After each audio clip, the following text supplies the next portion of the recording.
আসসালামু আলাইকুম। এবার সৌদি আরব ভিসা নিষেধাজ্ঞা করলো। এই বিষয় নিয়ে অনেকে আতঙ্কিত হয়ে গিয়েছেন। আজকে আপনাদের জন্য ভিডিওটা। যারা প্রবাসী বা প্রবাসে যেতে ইচ্ছুক তারা ভিডিওটা না টেনে সম্পূর্ণ জুড়ে দেখবেন। সৌদি আরব এবার বিভিন্ন দেশের ১৩টি দেশের ভিসা নিষেধাজ্ঞা করেছে।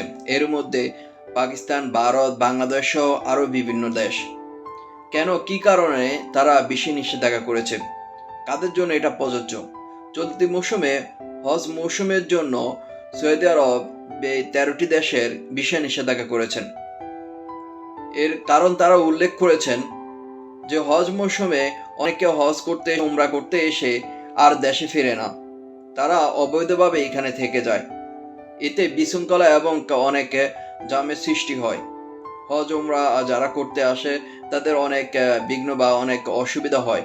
সেজন্য এই ধরনের সিদ্ধান্ত নিয়েছে সৌদি সরকার।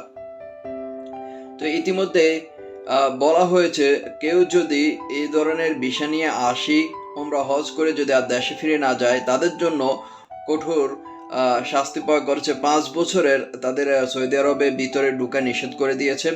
নিষেধাজ্ঞা আরোপ করা হবে এবং কি তাদেরকে জেলও খাটতে হবে, এই ধরনের কথা বলেছে।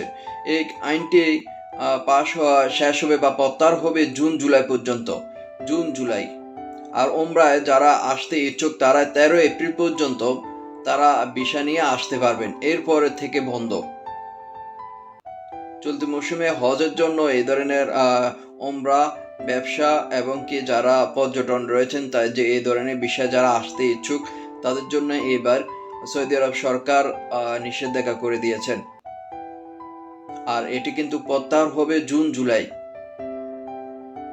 এখন আর কেউ যদি আসতে চান এখন আসতে পারবেন না। এই ধরনের আপনারা অনেকে আতঙ্ক হয়ে গিয়েছেন যে একবারে সৌদি আরব সরকার ভিসা বন্ধ করে দিয়েছে, আর আসতে পারবো না বা আমাদের কি হবে, এই ধরনের কোনো কিছুই নয়। জাস্ট সাময়িক সময়ের জন্য এই ধরনের নিষেধাজ্ঞা দিয়েছে। আর যদি না বুঝতে পারেন অবশ্যই কমেন্ট করবেন। ধন্যবাদ সকলকে।